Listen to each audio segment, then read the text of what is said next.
Welcome to Anonymous Tarot. I'm Cleo. In each episode, we'll be delving into the mysteries of the tarot, one card at a time. Today, we're exploring the card of death. Let's draw the card and see what the universe has in store for us.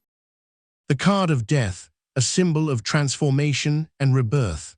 I've always been fascinated by the way this card can represent not just physical death, but also the death of old patterns, habits, and ways of being. In many ancient cultures, death was seen as a sacred messenger, bringing with it the promise of new life and renewal. The Egyptians, for example, believed that the soul journeyed to the underworld, where it was weighed and either rewarded or punished, depending on its deeds in life. I think what's so powerful about the death card is its ability to confront us with our deepest fears and anxieties. It's a reminder that we can't escape the natural cycle of life, but we can learn to surrender and let go of the things that no longer serve us. The symbolism of the death card also speaks to the idea of transformation through decay and dissolution. This can be a powerful metaphor for personal growth, as we break down old structures and allow ourselves to be remade anew. For me, the death card is also a call to rebirth, a reminder that we have the power to create new life and new possibilities even in the darkest of times. It's a message of hope and resilience. In many ancient cultures, death was not seen as the end, but as a transformation. The Greek myth of Thanatos, the personification of death, was often depicted as a gentle guide, escorting the soul to the afterlife.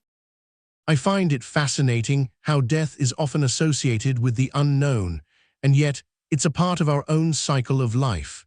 The idea that death can be a catalyst for transformation and renewal is a powerful one. In many indigenous cultures, the ancestor spirits are revered as guides and teachers, helping their descendants navigate the transition from life to death and beyond. This perspective offers a profound respect for the wisdom of those who have come before us. This resonates with me on a deep level. The idea that our ancestors are still with us, watching over us, and guiding us is a comforting thought. It speaks to the idea that death is not an end, but a continuation of the journey. In the Egyptian Book of the Dead, the deceased is given a magical scribe to help them navigate the underworld and ultimately achieve immortality. This mythological framework highlights the importance of symbolic language and the power of stories to transcend mortality. I think it's interesting how these myths often speak to the human desire for meaning and connection in the face of mortality. They offer a way to make sense of the unknown and to find comfort in the cycle of life and death.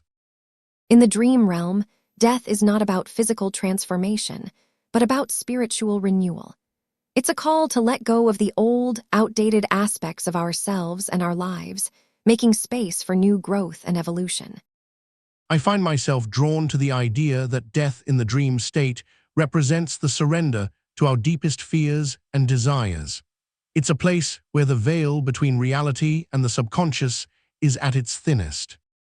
The dream realm is also a place of great power and magic.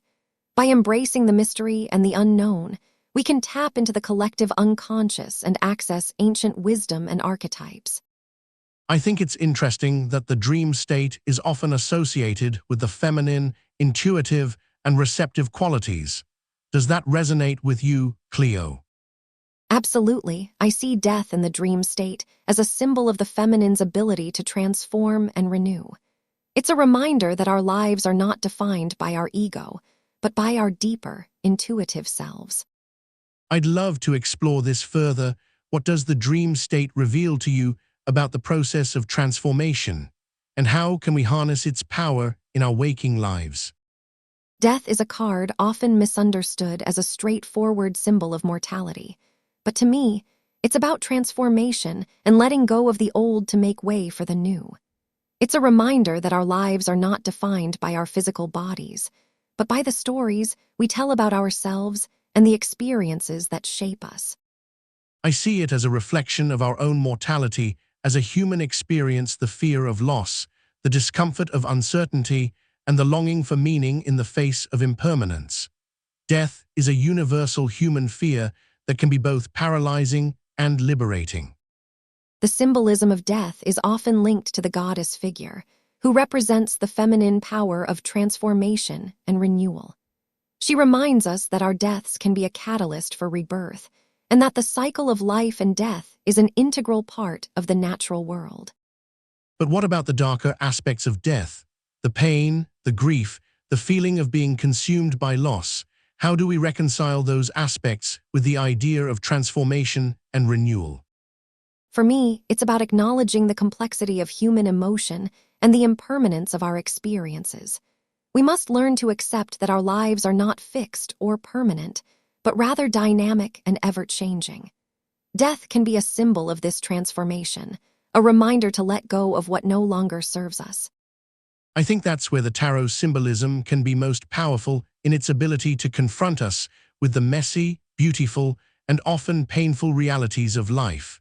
Death is a reminder that our stories are not yet written and that the pages of our lives are still waiting to be filled. The flip is a moment of transformation, where we release the old to make way for the new. It's a moment of surrender, where we let go of what's no longer serving us. I think of it as a moment of becoming. We are no longer the person we used to be, but we are not yet the person we are becoming. There's a sense of liminality, a threshold we are crossing. In many cultures, death is seen as a necessary step towards rebirth. The old self dies, and a new self emerges. This card is all about embracing the cycle of life and death. But what if the old self isn't something we can simply die away? What if it's a part of us that's essential to our growth? Can we find a way to integrate the old with the new? That's a great question. For me, the flip is about releasing the old to make space for the new, but also about acknowledging that the old is a part of us that will always remain. It's a paradox, but it's one that allows us to move forward. I like that perspective. It reminds me that transformation is never just about change, but also about acceptance. We have to accept what's no longer serving us in order to make room for what's new.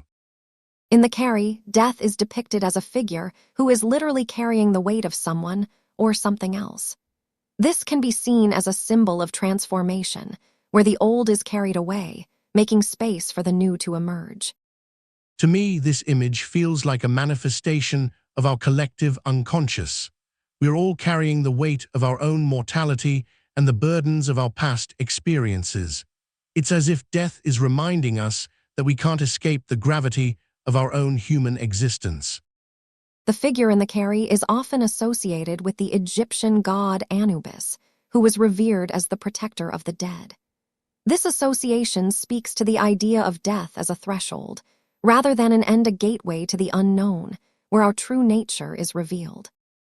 I find it interesting that the Carrie is often seen as a symbol of letting go. We are carrying the weight of someone or something else, but what if that weight is actually a part of ourselves? What if our own burdens are what we need to carry in order to move forward? The symbolism of the Carrie also speaks to the idea of karma, the concept that our actions have consequences, and that we must carry the weight of those consequences with us. It's a reminder that our choices have a ripple effect, and that we must be mindful of the impact we have on the world around us. This image feels so primal, so fundamental to the human experience. It's a reminder that we are all in this together and that our individual struggles are part of a larger web of interconnectedness. The Carrie is a powerful symbol of the interplay between our individual and collective selves. The cards have spoken. We'll see you at the next draw.